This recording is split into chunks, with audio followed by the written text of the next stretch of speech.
예, 오늘 제목이 좀 길죠? 이가봇 시대인 엘리 가문과 그 시대의 영적인 상태. 이가봇 이 말은 하나님의 영광이 이스라엘을 떠났다. 하나님 영광이 떠났다는 말이죠. 얼마나 참 슬픈 겁니까? 이 엘리 가문이 하나님의 영광이 떠난 가문이 되었어요. 그러니까 이제 완전 멸망으로 가는 거죠. 또 그 시대의 영적 상태가 꼭 이와 같았다는 거예요.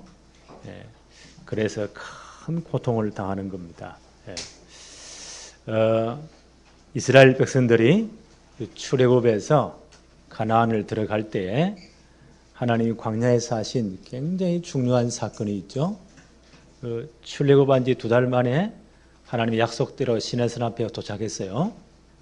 거기서 하나님은 이스라엘을 1년 동안 붙잡아 두십니다. 빨리 가나안 들어가야 되는데 하나님 1년 동안 붙잡아 두세요. 굉장히 중요한 뭐가 있다는 거죠. 그 1년 동안 하나님이 하신 일이 있어요. 모세를 2번이나 시내산 위에 불러 올리셨죠. 40일, 40일, 그만 80일이잖아요. 예. 그래 모세에 주신 게 가장 중요한 게 뭘까요? 십계명을 비롯한 율법을 주었어요. 십계명은 구약 이스라엘, 광야의 이스라엘을 하나님의 나라로 표현해요. 하나님의 나라, 구약 이스라엘 하나님 나라의 헌법과도 같은 것이 십계명이에요. 그에 따른 모든 그들의 삶의 규율들, 신앙의 법칙들, 율법을 주었어요. 또 그보다 더 중요한 것은 모세에게 성막에 대한 설계 도면을 주신 겁니다. 그려준 게 아니고 아예 모세의 머리에 딱 인을 박듯이 딱 그려준 거예요. 모세가 절대 무식한 사람이 아닙니다. 모세는 어디서 자랐죠? 그 애굽 왕실에서 최고의 교육을 받은 사람입니다. 40살까지 핏덩어리 때부터 40살까지 애굽 왕실에서. 그 당시 애굽 나라는 그 고대 사회의 최고의 나라입니다. 어느 정도입니까? 그때 세운 피라미드 지금까지 있잖아요. 그게 불가사예요. 어떻게 그걸 지었는지. 그때 의학이나 이런 게 얼마나 발전되었느냐. 그때 만드는 미래가 지금도 보관되어 있단 말이에요. 대단하잖아요. 예. 그 나라의 금세공술이 얼마나 정교한가. 아니, 그 시대의 금을 가늘게 늘어뜨렸는데 우리 머리카락 굵기만큼 금을 늘때 옷을 짤 때 그 금실을 사용했다니까 대단한 나라잖아요. 예. 스데반 집사님의 증언에 따르면 모세는 애굽의 모든 학술과 학문을 다 배워서 말과 행사가 능했다고 합니다. 예. 대단히 똑똑한 사람이었어요. 그러니까 나중에 80에 이 바로왕이 누굽니까? 최고 왕 아닙니까? 그 사람과 맞짱을 뜨려면 그만한 실력이 돼야 되겠죠. 예. 그리고 모세의 지식과 그 지혜가 난 대단했다고 봐요. 그 모세 하나님 직접 그 좋은 머리에 성막에 대한 모든 설계 도면을 아예 딱 새겨 주었다. 그리고 내려와서는 한 6개월 정도 성막을 짓는 일에 총력을 기울여요. 그 광야에 풀 한 폭이 없는 아무것도 없는 데서 어떻게 지었느냐. 출애굽할 때 애굽의 모든 창고가 다 열리죠. 나는 400년 무료봉사 종살이한 대가를 그때 한목에 다 받아 나온 것 같아요. 싹 다 가지고 나왔잖아요. 예. 그걸 가지고 그들이 헌금을 해서 그 성막은 큰 텐트와 같은 것이에요. 그걸 하나 완공하려면 어마어마한 돈과 물질이 듭니다. 한 6개월 동안 하나님이 지시하신 대로 한치 오차도 없이 그걸 전 백성이 달라붙어 지은 거예요. 예. 그리고 그건 광야를 가야 되기 때문에 이동식이에요. 예. 그리고 이제 성막이 완공되어서 모세가 하나님 주신 대로 일일이 만날 전체를 하나하나 점검을 다 해요. 한치 오차도 없이. 그리고 성막이 완공되어서 하나님께 봉헌 예배를 드리는 것이 출애굽기 40장이에요. 출애굽기가 끝나요. 그러면 그 봉헌 예배를 드릴 때 하나님의 말할 수 없는 영광이 성막에 임했잖아요. 그 다음에 이제 광야를 맛보러 갔느냐? 아니에요. 한 2달하고도 20일, 그럼 60일 플러스 20일 며칠이죠? 80일 동안을 더 잡아두세요. 그러면서 그 성막을 중심으로 하나님께 어떻게 예배해야 될 거냐, 5대 제사. 그 성막 중심으로 어떤 삶을 살아야 되느냐, 모든 삶의 원리를 그들에게 세밀하게 설명했어요. 그게 레위기서예요. 한 80일 걸려요. 네. 성막 중심 어떻게 예배해야 될 것인가. 자, 결론부터 내립니다. 성막은 누구를 예표합니까? 장차 오실 예수 그리스도와 그가 완성하실 복음을 설명하는 하나님 주신 완벽한 시청각 교재예요. 창세기 3장 15절의 주인공. 그렇죠? 하나님의 구원을 완성하실 예수 그리스도를 설명하는 하나님 주신 가장 완벽한 시청각 교재가 성막이에요. 그리스도를 예표해요. 그래서 출애굽할 때는 그들이 전부 다 오합지졸이었어요. 400년 종살이 했으니까 앞뒤 전후자도 없는 거예요. 근데 성막이 완공된 다음 이스라엘 전체 모든 삶이 딱 달라져 버려요. 성막 중심으로 동서남북 텐트 치는 진영이 딱 갖추어져요. 성막을 중심으로 예배하는 레위인들이 뺑 둘러 천막을 치고 동서남북 12지파가 천막을 딱 쳐서 모든 텐트의 문은 성막을 향했어요. 그리스도를 향했단 말이에요. 광야를 갈 때도 성막이 가장 중심에서 모든 대와 오와 열이 딱 맞게 가요. 이 그리스도 진짜 영접한 다음은 우리의 모든 삶의 중심이 누가 돼야 되죠? 그리스도가 돼야 돼요. 그리스도인 그 말은 내 마음대로 사는 사람이 아니고 그리스도가 내 주인이 되었다는 거예요. 갈라디아 2장 20절. 그렇죠? 그리고 우리는 새로운 피조물이 되었어요. 모든 게 그리스도 중심, 복음 중심으로. 그 성막 전과 후가 그렇게 달라지는 겁니다. 구약 이스라엘이 가장 중요한 것은 성막 성전이에요. 성막에서 성전에서 성막은 이제 출애굽해서 광야 통과할 때까지 전 가나안 정복할 때까지 성막이 있었어요. 우리가 지금 공부하는 사무엘이 있을 때도 실로의 성막이 있었죠.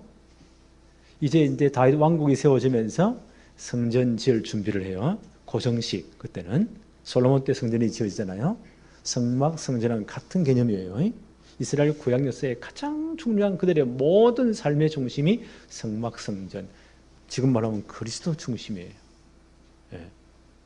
거기서 피사 드리면서 오실 메시아 그리스도를 바라보고 전 백성들이 증거하고 전 이방에 증거해야 돼요. 그런데 성막은 큰 텐트와 같은 건데 성소와 지성소로 나누어져 있죠. 3분의 2가 성소예요. 그 다음에 그 안에가 지성소 3분의 1이에요. 그 지성소 안에 뭐가 있죠? 하나님의 언약궤가 있어요. 성막 안에 많은 성물이 있지만 가장 중요한 게 언약궤예요. 네모로 아까 아카시아 나무, 광야에 있는 아카시아 나무는 굉장히 딱딱해요. 재질이 딱딱해 잘 썩지 않아요. 그래가지고 네모 반듯한 궤를 상자를 짜고 안팎으로 금을 다 입히고 뚜껑은 정금을 가지고 이렇게 쳐서 만들었어요. 양쪽에는 금을 가지고 쳐서 천사의 그룹 천사라고 하죠. 모형이 이렇게 있어요. 그러니까 그 금세공술이 애굽이 대단했다 했죠. 그 노예생활하면서 아마 금세공술을 다 배워 나왔겠죠. 굉장히 정교한 사람, 그 기술이 있는 사람이 성령의 충만을 받아서 그 언약궤를 다 짤 때, 만들 때 그분들이 다 동원된 거예요. 그 언약궤 안에는 뭐가 들어있죠? 10계명의 두 돌판, 하나님 말씀 율법을 의미하죠. 그 다음에 만나 담은 금 항아리, 그 다음 뭐가 있죠? 아론의 상난 지팡이가 언약궤 아래에 있어요. 1년에 단 한 번 대속죄일 날 제비 뽑기한 대제사장이 짐승의 피를 들고 지성소에 들어가요. 그 언약궤 위에 앞에 피를 뿌리고 그리고 죄 사함 받고 거기서 하나님을 만나주세요. 그때 하나님이 그 위에 임재하세요. 그래서 언약궤 중에서 가장 중요한 게 있다면 언약궤 뚜껑이에요. 그룹들 천사들이 날개를 펴서 이렇게 둘러싸고 있다 그런 모형이죠. 거기에 하나님이 임재하신다는 거예요. 그래서 언약궤 뚜껑을 시은좌 하나님의 은혜가 임하는 자리 혹은 시온소 하나님의 임재하는 자리라고 해요. 크게 피를 뿌리고, 그리고 그 피를 보시고 하나님은 그들의 죄를 용서하시고 크게 임재하시고 그들의 죄를 사하시고 만나주세요. 그래서 그 언약궤는 그리스도의 십자가를 의미해요. 율법으로 절대 구원 못 받아요. 이스라엘이 40년 광야 생활에 만나 먹은 것 그 기적으로도 안 돼요. 아론의 상만 지파 기적으로도 안 돼요. 그리스도의 피 아래 있어야 돼요. 그렇죠? 그래야 구원받아요. 언약궤는 굉장히 중요해요. 또한 언약궤는 하나님이 임재하시는 상징입니다. 하나님이 이스라엘과 함께 하시는 중요한 상징이에요. 그래서 그들이요, 행진할 때도 언약궤가 제일 앞에 서요. 제일 앞에. 반드시 언약궤는 제사장들이 메어야 돼요. 여리고를 요단을 건널 때 여호수아 3장이죠. 언약궤를 맨 제사장들이 제일 앞에 서고 그들의 발바닥이 요단에 닿는 순간 요단 문이 갈라져 버립니다. 그렇잖아요. 마른 땅같이 건넜어요.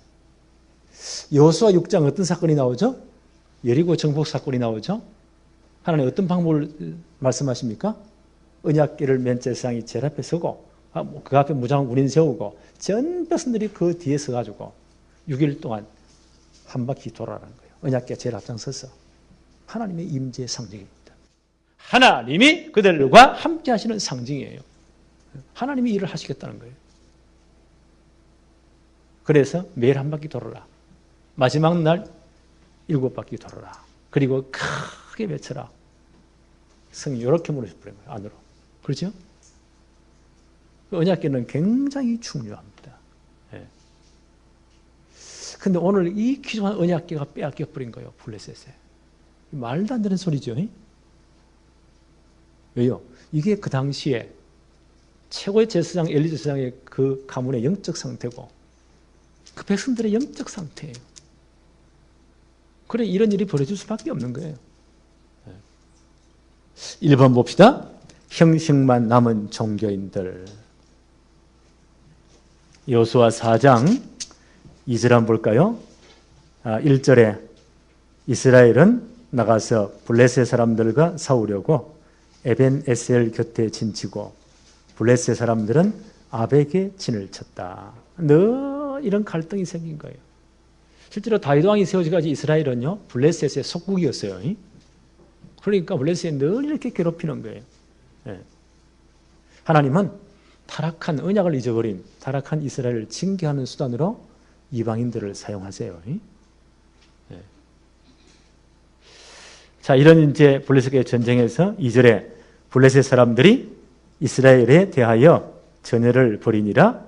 그 둘이 싸우다가 이스라엘이 블레셋 사람들 앞에서 패하여 그들에게 전쟁에 죽임을 당한 군사가 몇 명이었다고요? 4,000명 가량 하루 죽임을 당합니다. 끔찍하잖아요.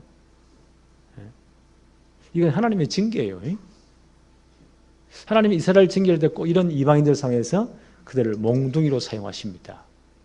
북이스라엘이 완전 하나님의 언약궤로 타락할 하나님은 아수르를 들어서 북이스라엘을 싹 다 잡아다가 전 세계의 노예로 팔아버린 거예요. 이사야서 10장 5절에 보니까 아수르 사람들은 화잇을 찐저 그는 내 진노의 막대기요 그 손의 몽둥이는 내 분노라. 하나님이 그들을 진노의 막대기로 하나님의 몽둥이로 사용하시는 거예요. 그럼 이때 이스라엘이 어떻게 되죠? 진짜 하나님 앞에 회개해야 돼요. 죄를 자복하고. 그게 정상이에요. 근데 이 사람들이 어떻게 합니까? 3절 한번 보세요. 백성이 진영으로 돌아오매 이스라엘 장로들이 이르되 여호와께서 어찌하여 우리에게 오늘 블레셋 사람들 앞에 패하게 하셨는고. 죄는 저가 지어놓고 누구를 원망하죠? 하나님을 원망해요. 우리 이게 우리 모습이에요. 하나님이 계시면 이럴 수 있냐고. 어떤 분은 그 심정은 이해돼요. 기도할 때 하나님 입장을 바꿔놓고 한번 생각해 보세요. 이럴 수가 있습니까? 뭐 이러기도 하고. 어찌하여 우리에게 오늘 블레셋 사람들 앞에 패하게 하셨는고. 여호와의 언약궤를 실로에서 우리에게 가져다가 우리 중에 있게 하여 그것으로 우리 원수들의 손에서 구원하게 하자 하니. 참 말도 안 되는 소리를 합니다. 언약궤를 가지고 오면 그게 무슨 능력이 있는 것처럼 그 하나님이 함께 하시는 상징이고요. 성막 전체는 그리스도를 상징하는 거예요. 그래서 언약을 다 놓치고 복음 다 놓치고 하는 말이 언약궤만 가져오면 되는 줄 알고 그때 실로에 하나님의 성막이 있었죠. 언약궤를 가지고 가장 중요한 성물인 언약궤를 가지고 와서 있게 하여 그것으로 우리와 대신 싸우게 해가지고 그게 뭐 요술방망입니까?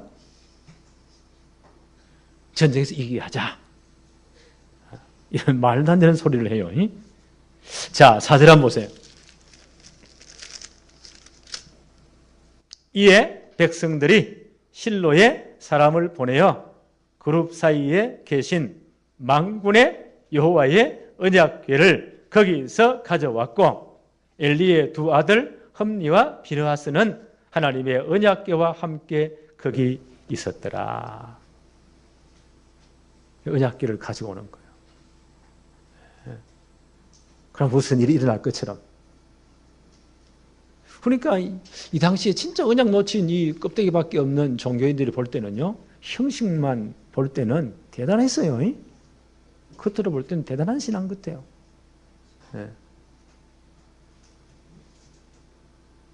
언약궤가 자기들의 사역을 다 이루어줄, 욕심을 이루어줄 도구로 이용되고 있는 거죠. 그렇다면 이 언약궤는요, 더 이상 하나님의 임재의 상징, 그리고 십자가의 상징이 아니고 그들의 우상이 되는 겁니다. 자, 이게 문제예요. 오늘날 이런 우리가 잘못을 교인들이 진짜 많이 저지르고 있어요. 역사적으로 그랬어요. 여러분 2차 세계대전을 알죠? 끔찍하게 많은 사람이 죽었잖아요. 유럽 전체가 아마 초토화되고 전 세계가 난리였잖아요. 그때 거의 유럽 전체가 독일군에 의해서 거의 다 장악 다 됐어요. 마지막 영국이 남았단 말이에요. 알코올 중독 비슷한 이 처칠 수상, 이 양반이 이제 일어나가지고 이제 영국과 끝까지 싸웠잖아요. 영국이 승리했어요. 그 당시 전부 유럽은 전부 기독교 국가예요. 형식상. 전부 다. 지금도 독일의 목사들은 공무원이에요. 독일은. 국가에서 월급을 줘. 그러니까 뭐 전도할 이유가 없지. 오늘같이 비가 많이 오고 3일 공휴일 같으면 목사는 선포를 해요. 3일 공휴일 연휴니까 예배 안 드립니다. 그래야 하시고 다음 주는 열심히 놀러 가십시오. 하여튼 그래요. 독일이 목사가 공무원이라니까. 지금 유럽 전체가 형식상은 다 기독교야. 그러니까 그때도 마찬가지예요. 그러니까 각 독일 군대도 군목이 있고 영국 군대도 군목이 있고 독일이 얼마나 웃기느냐. 군인들 바클에다가 뭐라고 기록 썼냐. 하나님이 우리와 함께 하신다. 그걸 써가지고 옷을 입을 때마다 딱 쳐다보도록 사기를 돋군다고? 그럼 너 하나님 함께 하실까요? 결국 독일은 작살나고 영국이 이겼어요. 연합군이 이겼어요. 꼭 이와 같은 상황이에요.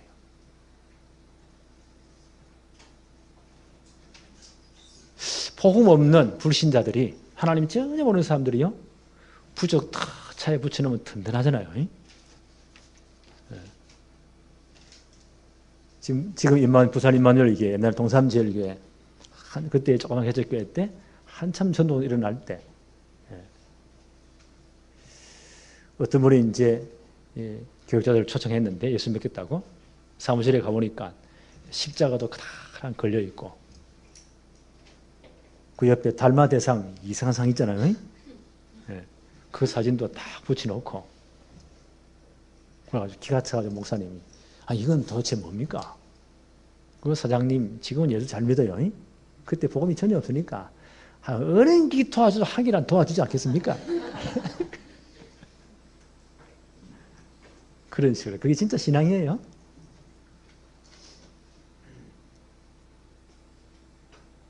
지금 이스라엘이 꼭 그와 같은 모습이에요. 언약궤를 갖다 놓으면 하나님 역사하실 줄 알고 언약의 본질 다 놓쳐버렸는데 하나님 말씀 다 놓쳐버렸는데 오늘날 이런 예수제들이 말세는 더 많아진다고 해요. 껍데기만 예수제이라.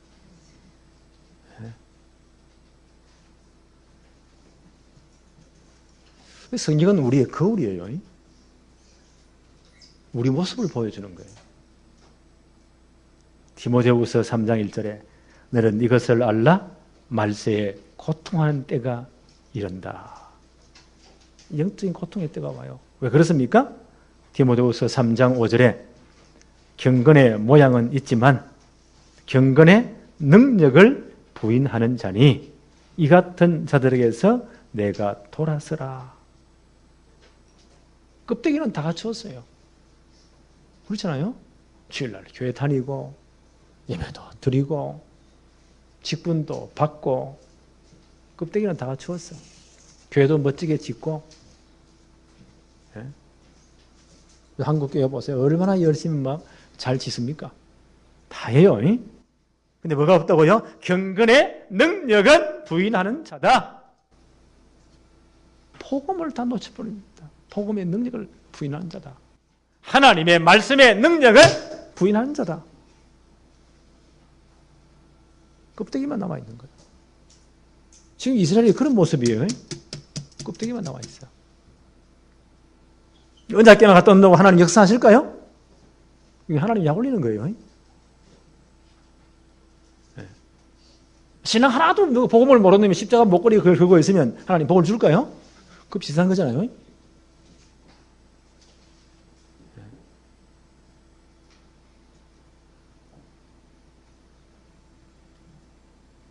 여기에 제사장 가문도 그 두 아들들도 엉망진창 이것들이 더해.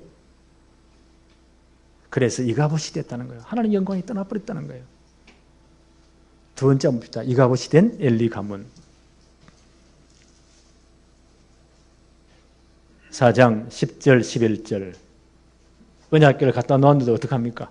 10절에 블레셋 사람들이 쳤더니 이스라엘이 패하여 각기 장막으로 도망하였고 살육이 심히 커서 이스라엘 보병에 엎드러진 자가 3만 명이었으며 기가 막힌 일이 납니다. 블레셋에 박살나는 거 이스라엘이. 3만 명이 죽었다. 그 당시 베냐민 지파든 그 작은 지파는요 3만 명도 안 돼서요. 한 지파가 그날 블레셋에 다 맞아 죽는 것 같아요. 이런 끔찍한 일이 벌어집니다.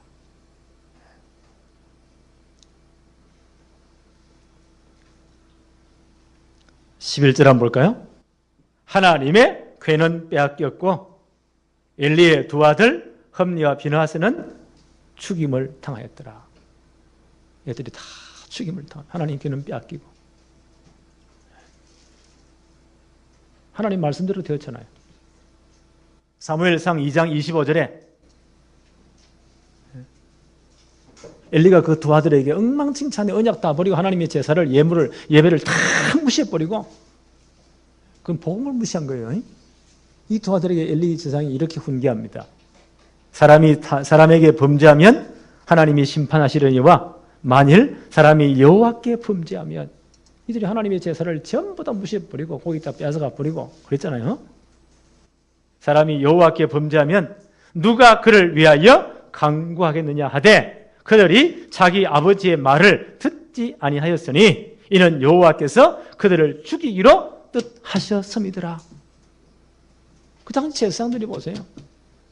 엘리 제사장 그 밑에 있는 보조 제사장들이죠. 이 성막의 의미, 언약의 의미를 다 놓쳐버리고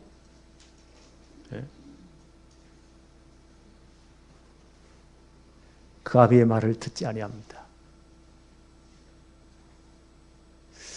사무엘상 2장 31절로 34절에 하나님이 주의 사절을 보내 경고하시죠.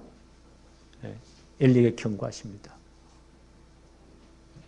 언약을 무시한 그리스도와 그가 완사의 복음을 설명하는 성막의 그 예배를 무시한 가장 중요한 언약궤의 그 중요한 비밀을 무시한 네 가문이 완전 망할 것이다.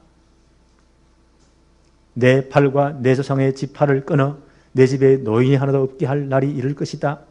이스라엘의 모든 복을 내리는 중에 너는 내 처소에의 환난을 볼 것이다. 더 끔찍한 말씀하세요. 내 두 아들 흠니와 비느하스가 한 날에 죽으리니 그 둘이 당한 그 일이 너에게 표징이 될 것이다. 이 하나님의 경고가 그대로 이루어지는 거예요.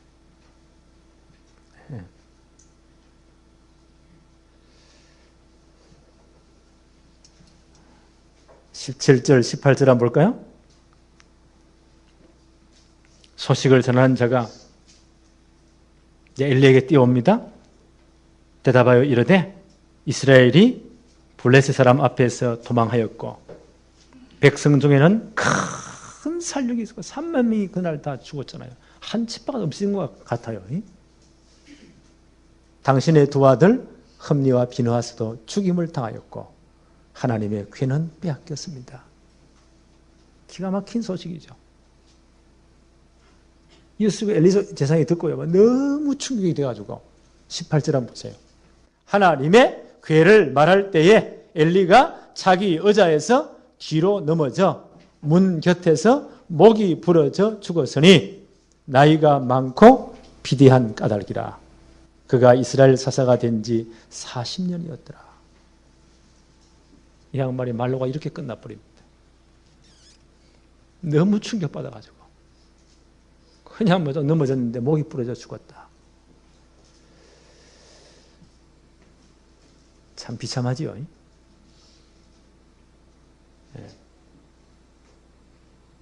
시대를 책임진 제사장이 시대의 영적 문제 지적하지 못하고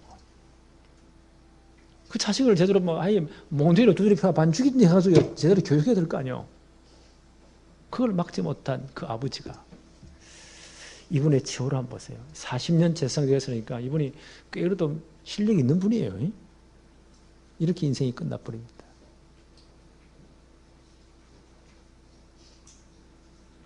(19절부터) 21절 아까 읽었죠. 어떤 일이 벌어지죠? 그 자부 비느하스의 부인이죠. 이 양반이 산 딸이 가까웠는데 너무 충격적인 소식. 남편 다 죽고 언약궤 빼앗기고 시아버지 죽고 듣고 너무너무 충격받아가지고 아이를 낳다가 충격 때문에 아마 아이가 빨리 나온 것 같아요. 그러다가 이 양반도 그 며느리도 죽습니다. 그때 옆에 산파가 있다가 두려워하지 말아라. 네가 아들을 낳았다. 그때 이 양반이 뭐라고 말하죠? 21절에 이러기를 영광이 이스라엘에서 떠났다 하고 그 아이 이름을 이가봇이라 하였으니 하나님의 괴가 빼앗겼고 그의 시아버지와 남편이 죽었기 때문이다. 그때 고대사 이스라엘 나라의 아들의 이름을 지을 때는요. 그 아이가 태어날 때 그 가정이나 가문이나 그 부모들의 영적 상태가 그대로 아이 이름이 반영이 되어져요.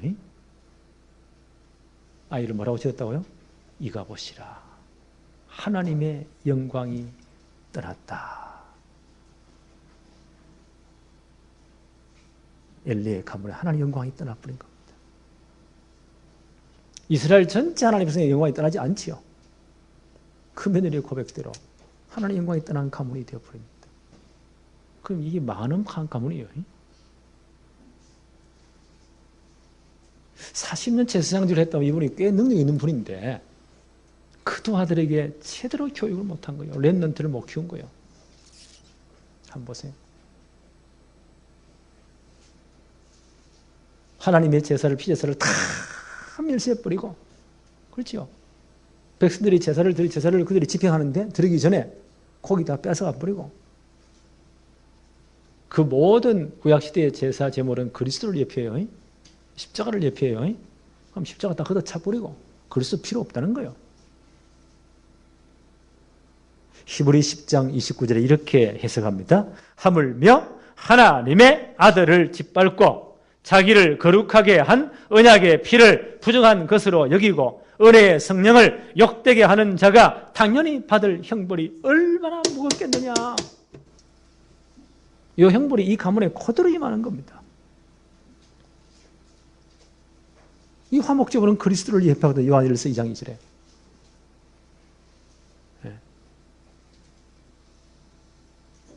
하나님의 사람을 통해서 엘리 가문에 저주한 그대로 또 사무엘에게도 말씀하시죠. 하나님 직접 그대로 이 가문이 대대로 망해버립니다. 얼마나 솔로몬 때 보세요.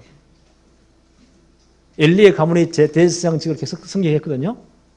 그때 엘리의 후손 아비아달이 제사장직이 영원히 파면돼 버려요. 그리고 사독계열의 제사장직을 다시 이제 계승하게 돼요. 이 가문이 보세요. 이제 밥을 제대로 못 먹습니다. 대대로 빌어먹습니다. 하나님의 영광이 떠나버리니까 그 며느리의 고백대로 이가 보시라. 하나님 영광이 떠났다. 나는 한국교회가 이렇게 되지 않기를 진짜 기도합니다. 껍데기는 화려하잖아요. 한국교회 숫자가 뭐 어마어마하다고. 복음 놓치면, 진짜 그리스도 놓치면 이래 되는 겁니다. 우리 신앙생활도 마찬가지예요.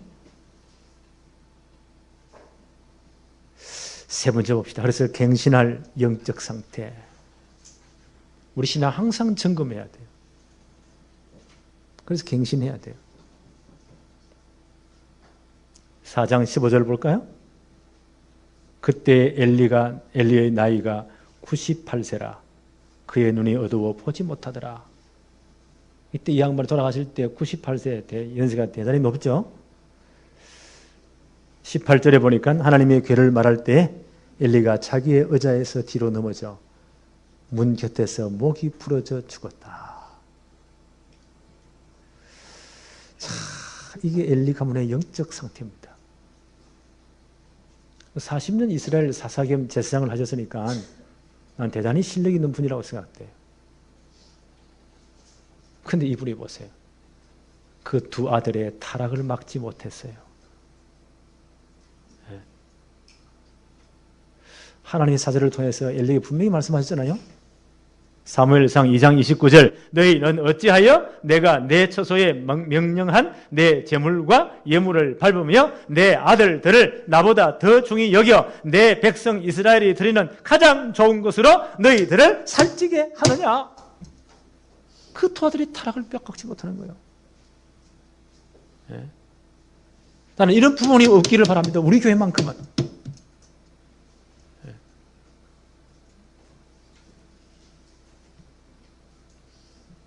그러니까 보세요. 학교에 성적이 내려가면 그렇게 막 애통하잖아요.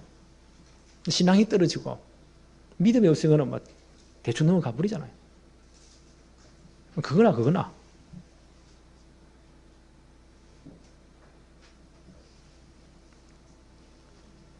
사무엘상 3장 13절 14절 하나님이 사무엘을 통해 주신 말씀이에요.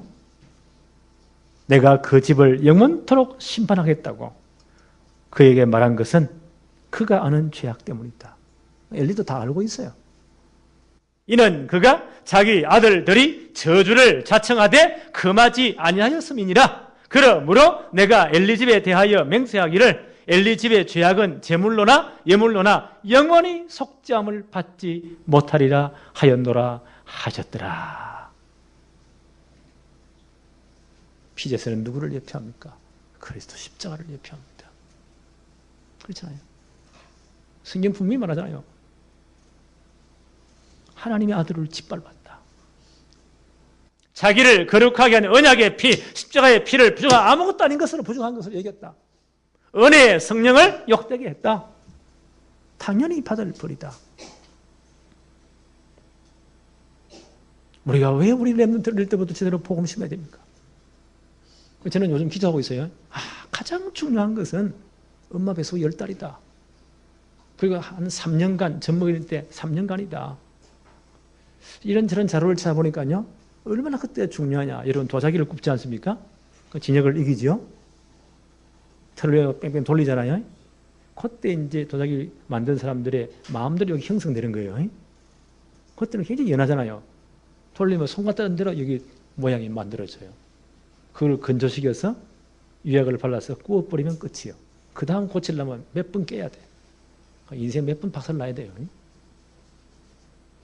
그 기간이 저는 이런 확신이 있습니다. 엄마에서 10달이 아닌가. 그 이후에 진짜 저 젊음의 3년이 아닌가. 나는 그런 생각을 해요. 그래서 나는 이제 우리 교회 젊은 친구들이 자녀를 키울 때 정말 요 기간을 절대 놓치지 말고 최고의 작품을 만들어야 되겠다. 하나님은 지혜를 주실 거예요. 이런 시스템을 만들어야 되겠다. 이 세상에 맡기지 말고 진짜 우리가 복음교육 제대로 해야 되겠다. 네. 저는 그 기도 제목이 있습니다. 그 다음 이들이 결혼하기 전까지 제대로요, 초등학교, 중학교를 거치면서 제대로 신앙생활을 할 수 있도록 이런 시스템을 만들어야 되겠다. 저의 간절한 기도 제목입니다. 이 엘리 가문이 40년 이분이 제사장을 하면서 대단한 능력이, 제사장 겸 사사니까 대단한 능력이 있는 분이에요. 이것만 실패해버립니다. 대대로 망해버립니다. 이게 엘리 가문의 영적 상태예요. 우리 가정 가문의 영적 상태가 어떠한가 한번 진단해 보시기 바랍니다. 이 가문의 영적 상태. 사사를 40년 했다, 제사장 40년 했다. 그 직함과 그 어마어마한 자리는 중요하지 않아요. 이 가문의 영적 상태라니까.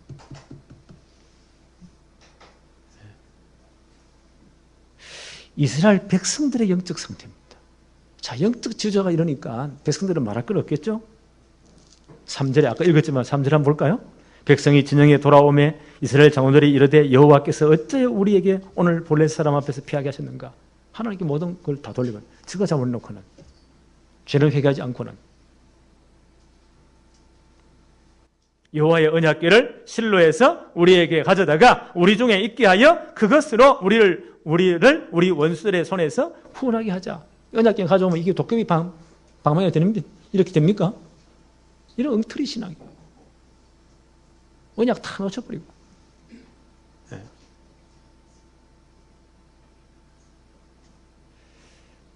이게 이스라엘 백성의 영적 상태입니다. 형식만 남아있는 종교인들입니다. 언약궤 우상이 된 거예요.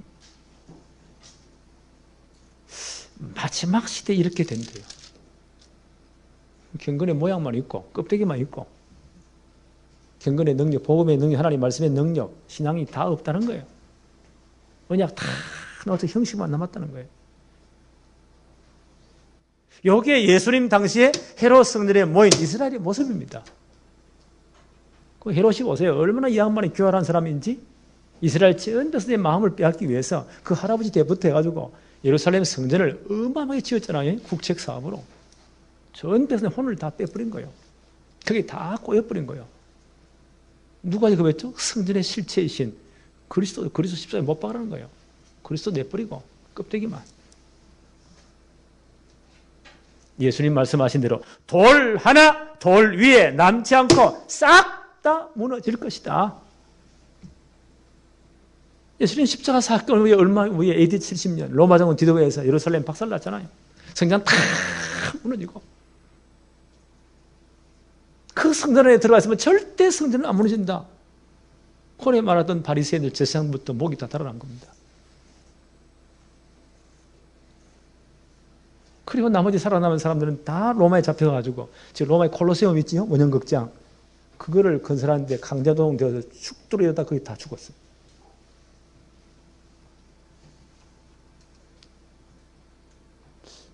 그 예수님 당시 헤롯 성전 껍데기 가진 사람들이에요. 중세 시대를 그레고리 1세 한 AD 500년쯤 되죠. 루터가 종교개혁한 그 AD 517년이죠. 1517년 한 1000년 되지요. 그걸 중세 시대라고 해요. 교황이 모든 정치, 종교, 군사 모든 그 권세를 다 잡은 시대, 복음 다 놓친 시대. 그때 지은 성당들 건물들 보세요. 어마어마해요. 껍데기 붙여고 있었잖아요. 오늘날 한국 교회를 보세요.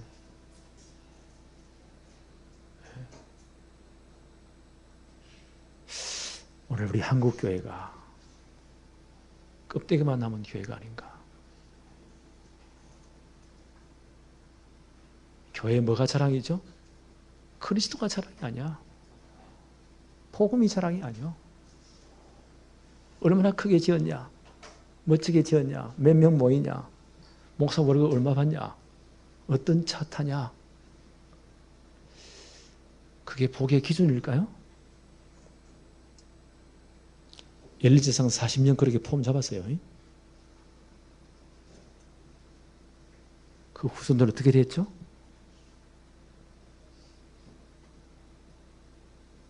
잘못된 신학이 전 한국교회를 지금요, 반 이상이 전부 다 넘어가 버린 거예요. 오직 예수 아니라도 구원이 있다는 거예요. 그리스도 강조하지 말라는 거예요.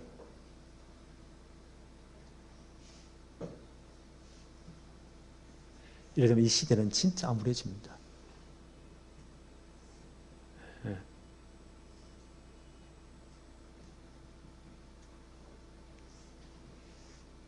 마지막 시대 이렇게 된다고 했어요. 성경 너희가 어떤 사람이 되어야 하는 것이 옳으냐 라고 하나님은 말씀하십니다. 우리에게. 우리의 영적 상태를, 진짜 이 시대의 영적 상태를, 우리 교회의 영적 상태를, 우리 개인의 영적 상태를 점검해야 돼요. 나는 바울의 고백이 우리의 고백되기를 원합니다. 로마서 1장 16절 17절. 이 복음은 모든 믿는 자를 구원하시는 하나님의 능력이 됨이라. 그렇죠? 오직 의인은 이 복음을 믿는 믿음으로 사는 것이다. 갈라디아 2장 20절. 나는 그리스도와 함께 죄악의 사람은 십자가에 못 박혔다.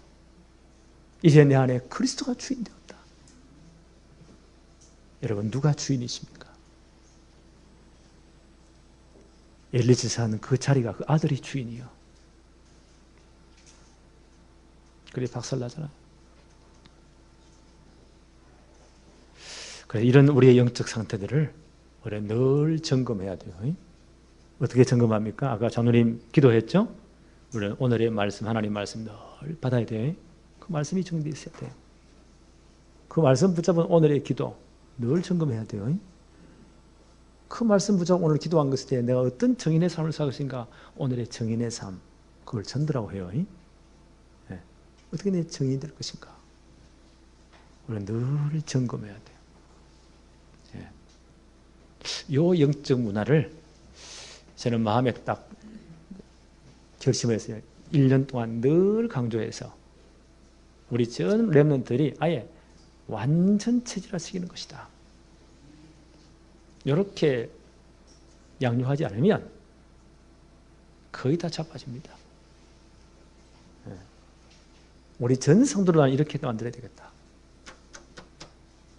오늘 말씀의 거울 앞에 우리 가정, 가문, 우리 교회, 개인의 영적 상태를 점검하는 최고의 축복이 있기를 바랍니다. 하나님 아버지, 오늘 말씀을 통해서 우리를 점검하게 하심을 감사합니다. 엘리 가정과 그 가문이 40년 사사겸 제사장을 하면서 얼마나 영광을 누리고 대단한 가정, 가문 실력자였는데 그 아들 때 복음 다 놓치고 언약 다 놓치고 전 백성들이 영적으로 다 타락해 버리고 복음 놓치고 어마어마한 실패가 오는 것을 보았습니다. 엘리의 가문이 차손 대대로 정말 망하는 모습도 보았습니다. 이제 우리가 정말 언약 붙잡게 도와주옵시고 오직 그리스도로 결론 내리게 하여 주옵소서. 어릴 때부터 정확한 복음 제대로 각인시키고 뿌리 내리며 체질화시키도록 하나님 우리 교회를 축복해 주옵소서. 예수님의 이름으로 기도합니다. 아멘.